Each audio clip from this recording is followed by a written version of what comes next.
Sempre é momento de alegria quando nós podemos abrir a palavra de Deus. Deixa-me ver se você trouxe a Bíblia. Pode ser também eletrônica, também vale, ok? Faz um pouquinho mais de 20 anos, ou há um pouquinho mais de 20 anos, para ser mais preciso, 23 anos, num sábado, 13 de novembro de 1993, eu preguei num congresso, numa cidade pequenininha do interior de São Paulo, chamada Populina. E eu preguei sobre a importância de nós crermos na palavra de Deus e no cumprimento da palavra. Era um congresso. Quando terminou, eu estava conversando com um moço da igreja, e um pastor amigo meu se aproximou, um pastor assim muito querido, que sempre me supervalorizou, e ele falou assim: Pastor Stina, não é fácil pregar sobre este assunto em nossos dias. E eu fiquei pensando assim, para um pastor eu não preciso responder nada, porque ele já sabe muita coisa, às vezes sabe mais do que eu. Mas para um menino que estava perto, eu pensei, eu tenho que falar alguma coisa, porque pode ser que fique na cabeça desse menino a ideia de que a palavra de Deus não se cumpre. E eu disse: pastor, o senhor tem razão, mas não é por muito tempo. Por que que ele me falou aquilo e por que que eu respondi isto? Porque 12 dias antes daquele sermão, no dia 1º de novembro de 1993, a União Europeia havia ficado muito forte. Eles tinham acabado de votar 4 coisas importantes. Dentro da União Europeia, as pessoas podiam ir e vir sem passaporte. As divisas podiam ser levadas de um lado para o outro. Os bens e outras coisas mais. Como falar da palavra de Deus que se cumpre num momento quando aparentemente a profecia não está se cumprindo? O tempo para nós dá a impressão que ele é muito longo, mas ele não é, quando comparado com o pensamento de Deus. Quero que você encontre aí na sua Bíblia Daniel capítulo 2. Daniel capítulo 2. Enquanto você vai achando, eu vou dizendo que no dia 9 de novembro de 1989, quando o muro de Berlim foi derrubado, uma grande coisa começou a acontecer no mundo. Se um ano antes daquela data alguém tivesse dito: o muro será derrubado daqui a um ano, ninguém acreditaria no mundo inteiro. Talvez eu diga para você que Jesus está voltando nos nossos dias. E pode ser que você também não acredite. Mas eu vou afirmar, Jesus está voltando nos nossos dias. Daniel 2. Eu vou ler um trecho que começa no 36. Se você puder me acompanhar, eu fico agradecido. O contexto é de Babilônia, um reino muito forte. Nabucodonosor, o principal dos reis, ele teve um sonho. Ninguém conseguia interpretar esse sonho, mas Daniel, um servo de Deus, pelo poder de Deus, o interpretou. Este é o sonho, 36, Daniel 2, e a sua interpretação. Tu, ó rei dos reis, a quem Deus do céu conferiu o reino, poder, a força, a glória, a cujas mãos foram entregues os filhos dos homens, onde quer que eles habitem, os animais do campo, as aves do céu, para que dominasses sobre todos eles. Tu és a cabeça de ouro. Depois de ti se levantará outro reino, inferior ao teu, um terceiro reino de bronze, do qual terá domínio sobre toda a terra. Um quarto reino será forte como ferro, e assim por diante. 41. Quanto ao que viste dos pés e dos artelhos, em parte de barro e de ferro, será esse um reino dividido, contudo haverá nele alguma firmeza, por causa do ferro, misturado com o barro. Segunda parte do 42. Por uma parte o reino será forte, e por outra será frágil. 44. Mas nos dias destes reis, o Deus do céu suscitará um reino, que não será jamais destruído. Este reino não passará para outro povo, e esmiuçará e consumirá todos estes reinos, mas ele mesmo subsistirá para sempre. O livro de Daniel é um livro muito peculiar. Um dia desses o pastor Mateus pregou sobre o livro de Cantares, o Cântico dos Cânticos.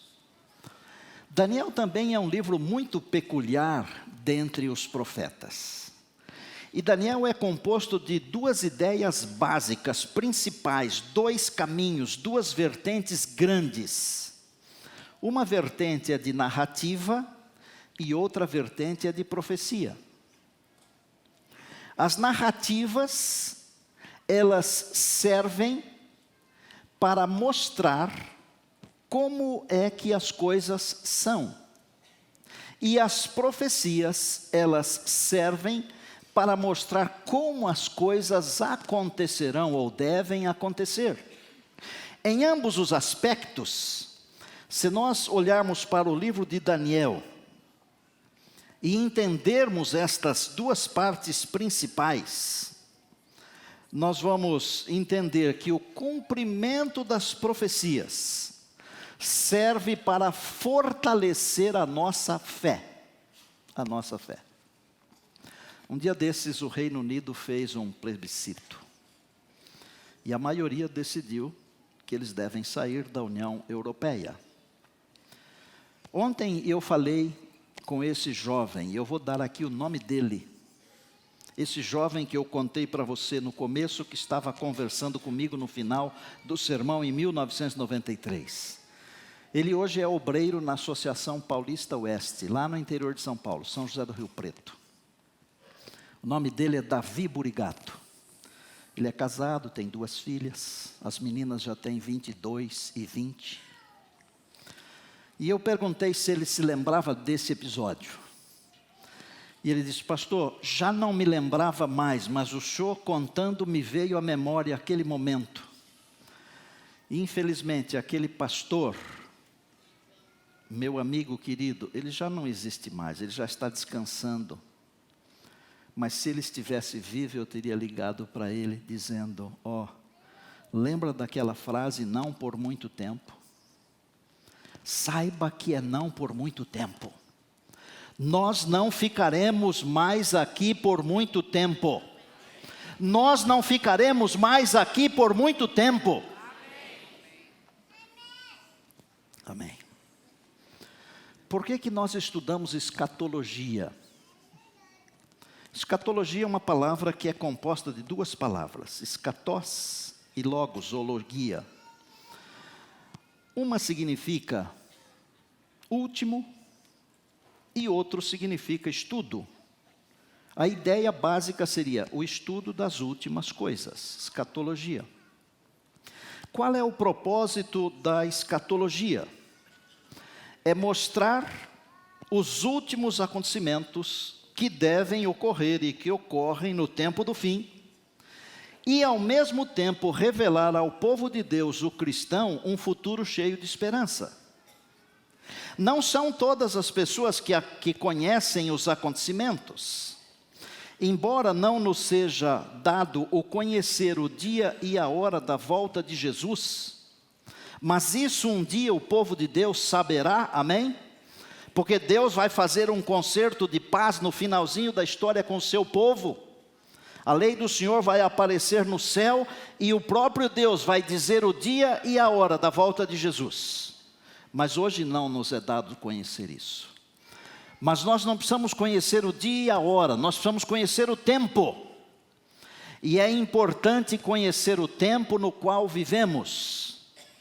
Não é mais tempo de brincar com o lado espiritual, se é que um dia houve esse tempo. É tempo de nós levarmos isso muito a sério. Nós estamos entrando no funil, na parte final da história. E aqueles acontecimentos que ainda devem ter lugar, eles terão lugar, e eles acontecerão rapidamente. Assim como um naufrágio acontece rapidamente. Assim como uma tempestade acontece rapidamente. Assim como uma catástrofe acontece rapidamente. A Bíblia diz que o dia do Senhor virá como ladrão. Nós temos que estar prontos. A nossa casa espiritual, ela deve estar aberta para Deus e fechada para o mundo. Aberta para Deus entrar, os anjos de Deus entrarem e saindo. Entrarem e saírem. Mas fechada para as coisas desta vida. Para as coisas deste mundo aqui.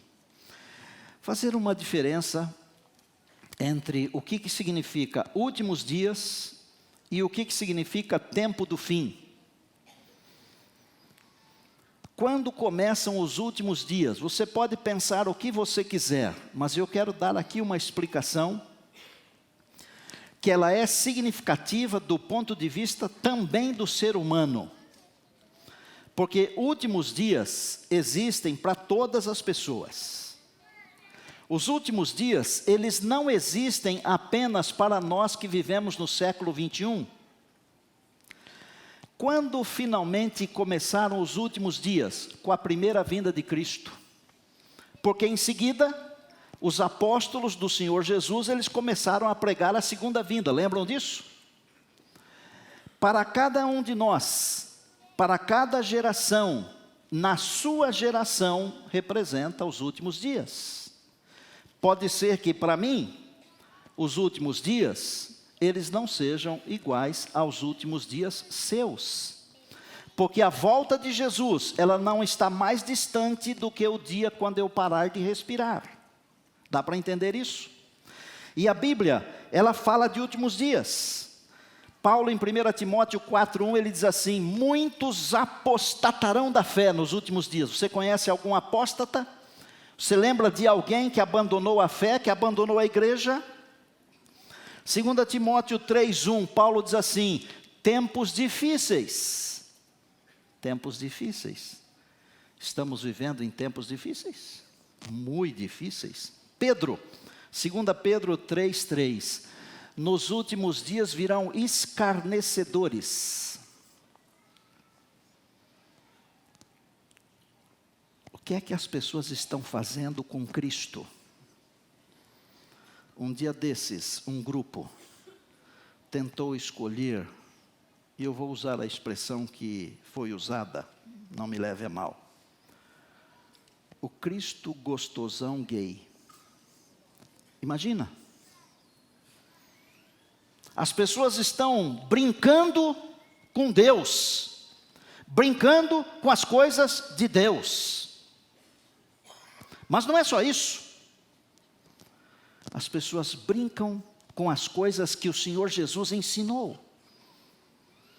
E é só ver algum programa humorístico, você vai descobrir que uma parte da sátira tem que ver com a religião.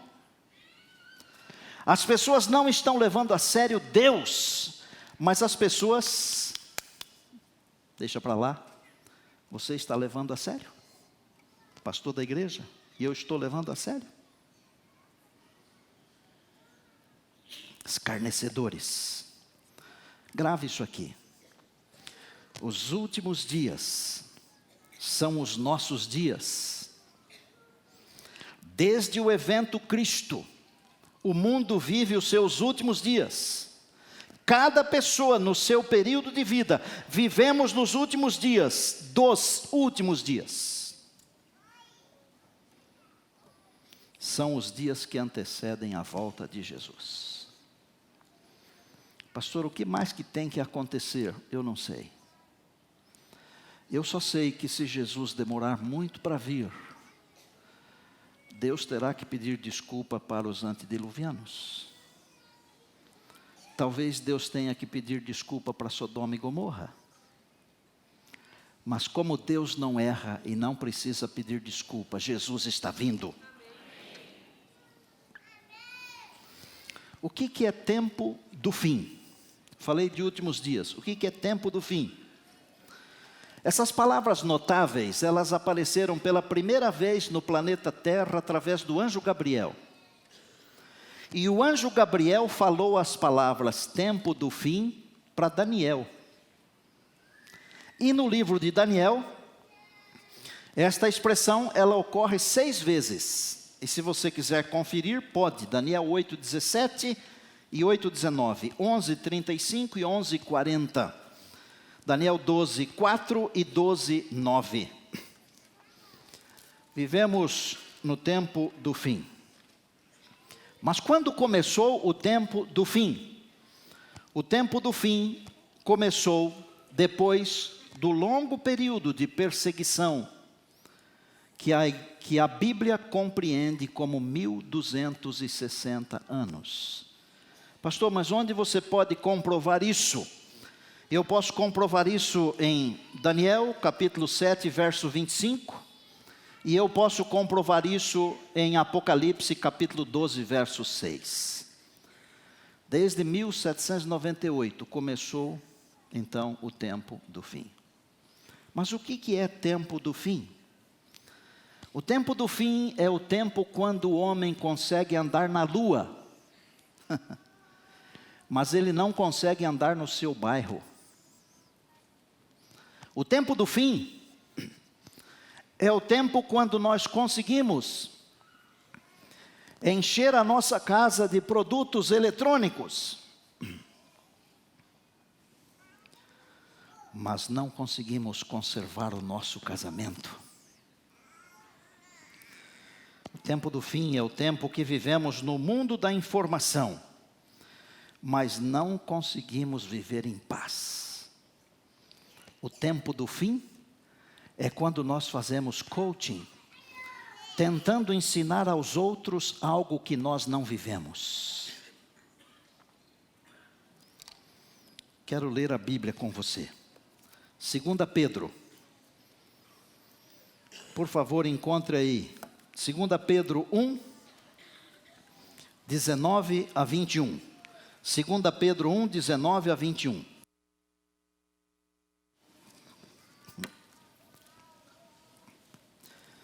E aqui na palavra diz assim.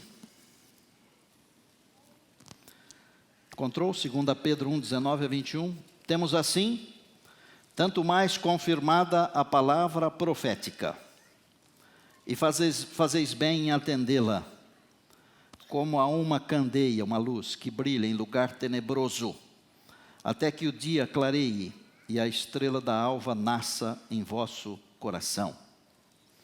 Sabendo primeiramente isto, que nenhuma profecia da Escritura provém de particular elucidação, porque nunca, jamais, qualquer profecia foi dada por vontade humana. Entretanto, homens santos falaram da parte de Deus, movidos pelo Espírito Santo. Vamos entender assim com simplicidade, porque a Bíblia, embora seja aparentemente um livro complicado, é um livro simples para aqueles que têm a iluminação do Espírito de Deus. A profecia é como uma candeia na escuridão. O que é isso? Isso quer dizer o seguinte, que nós podemos estar vivendo um período de escuridão, mas se nós temos a profecia, nós temos uma lâmpada. E qual é a motivação, Zezão, dessa lâmpada brilhando num lugar escuro? É dar segurança. Já viram que quando acaba a energia em casa, a gente tem uma vela, pode ser uma vela pequenininha, é de uma valia enorme. A profecia é essa vela que brilha de noite, quando a energia acaba, com o objetivo, porque a profecia, ela não brilha para sempre, a vela acaba, a profecia se cumpre. Qual é o objetivo? O objetivo é esperar clarear o dia, porque quando clarear o dia, não é preciso mais de vela, está claro? E quando clarear o dia, a estrela d'alva nasce. Quando é que vai clarear o dia?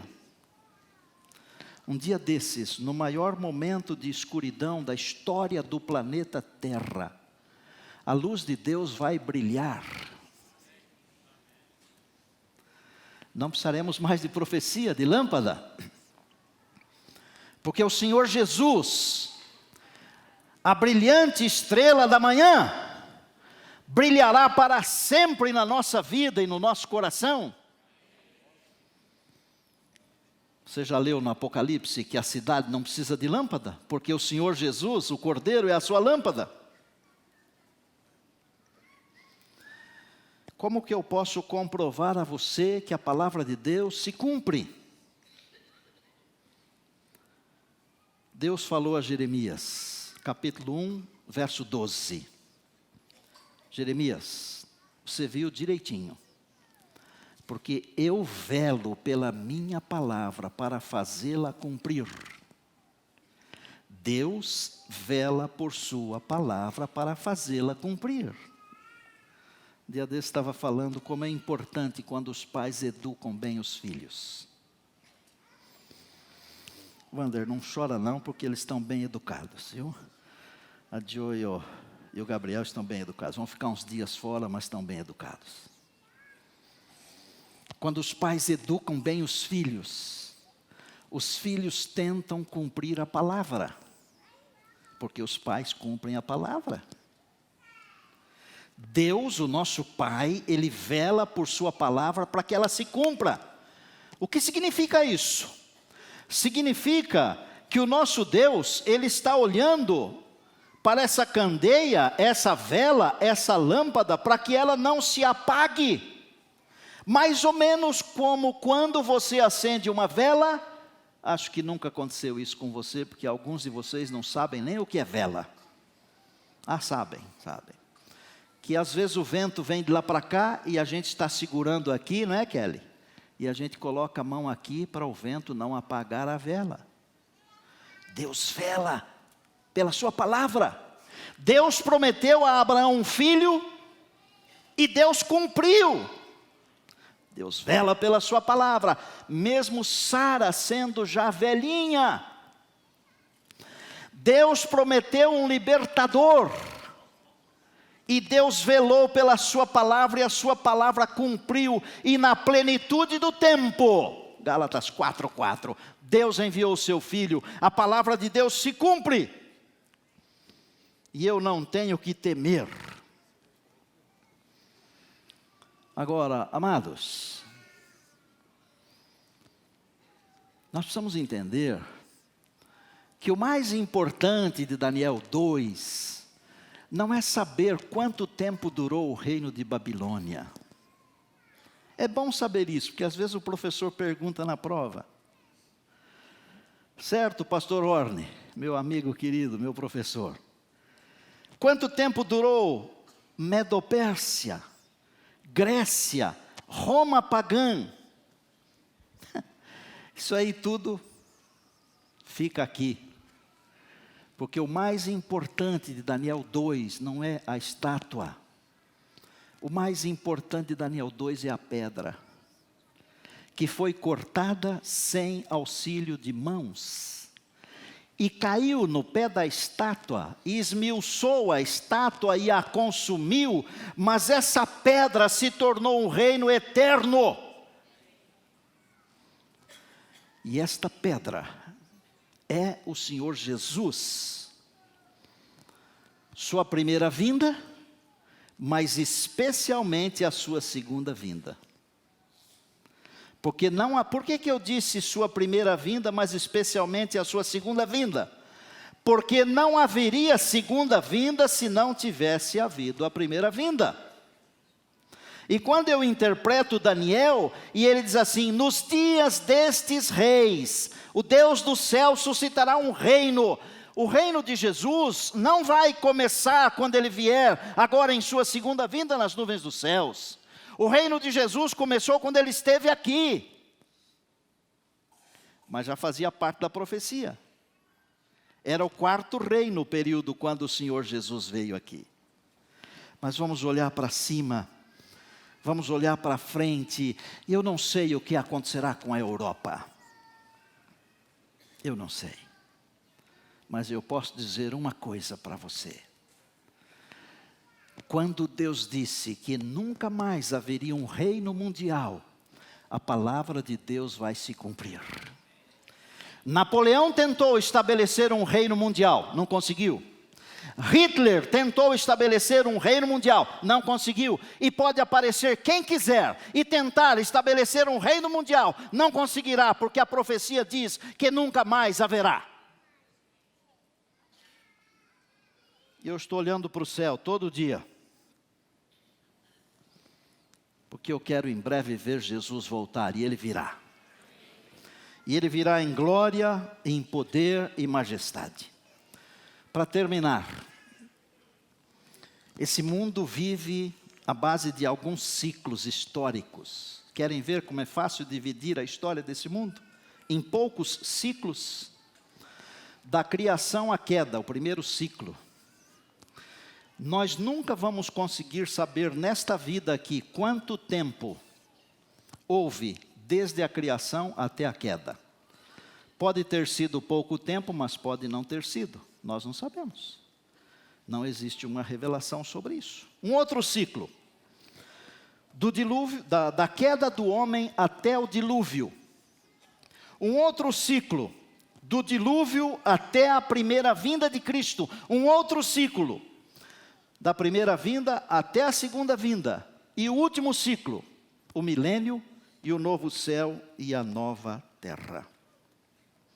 Escute. A trombeta soará. Jesus aparecerá.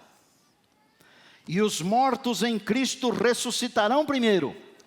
E nós, os que ficarmos vivos, seremos transformados. E juntamente com eles subiremos ao encontro do Senhor nos ares. E assim estaremos para sempre com o Senhor. Em breve, muito em breve, chegaremos ao fim do fim. Um desses dias será o último dia dos últimos dias. E então, iremos para o lar. Quero desafiar você agora.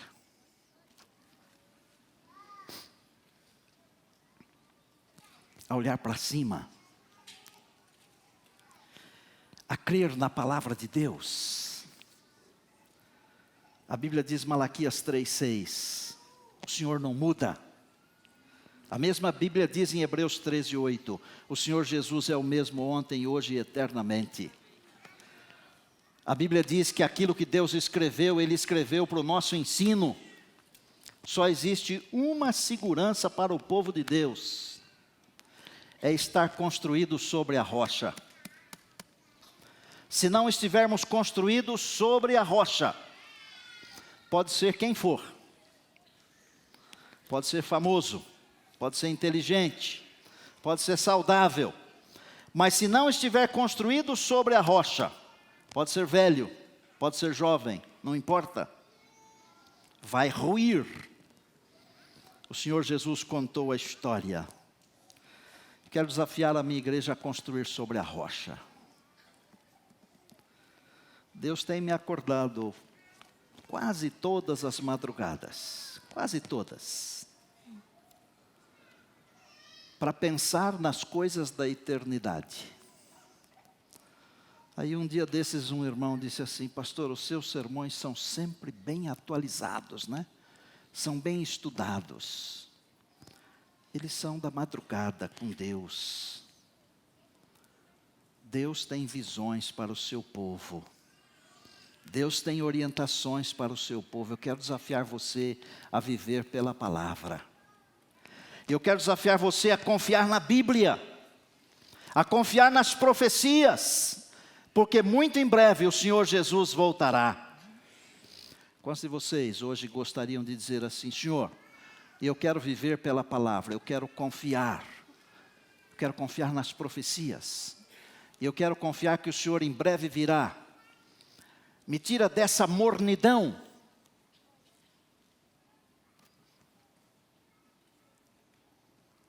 Balance o meu ser.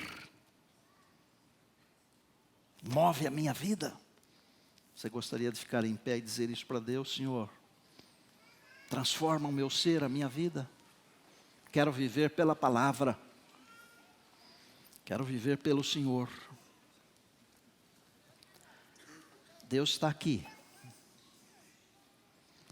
Deus está aí com você também.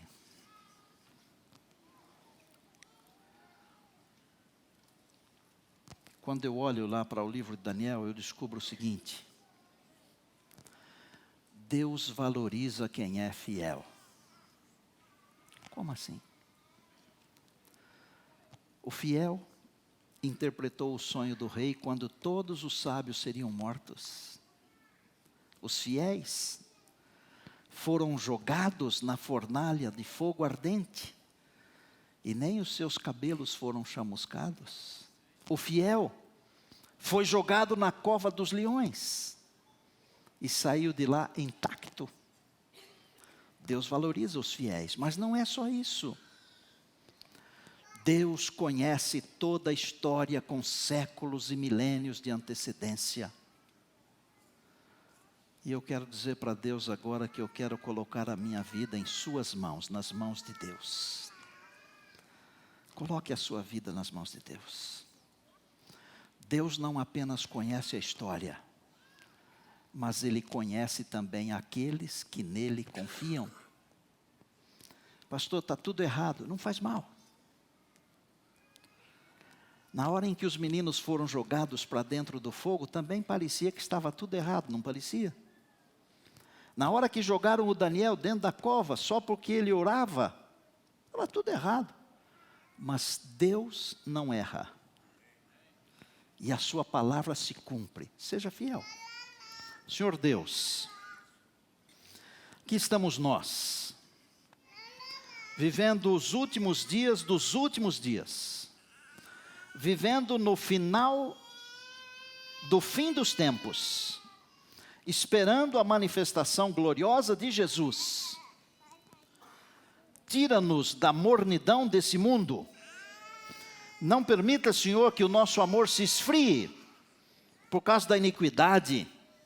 Sustenta-nos com a Tua palavra, com a Tua profecia. Pai, olha para nós, por bondade. Não permita que nenhum de nós se perca. Nós queremos estar prontos para vermos os últimos acontecimentos e olharmos para o céu e dizer: é o nosso Deus que nós estávamos esperando. Quero entregar nesta hora a minha vida ao Senhor, me reconsagrar ao Senhor. Eu quero entregar a minha igreja ao Senhor, a minha família ao Senhor, os meus amigos que me acompanham ao Senhor. E que nenhum de nós se perca, mas que todos estejamos prontos para irmos com o Senhor Jesus para o lar. Muito em breve, Senhor, haverá um brilho enorme no céu. Nós olharemos para cima e veremos o nosso amado Senhor. A Ele seja a honra e a glória para todos sempre. Amém.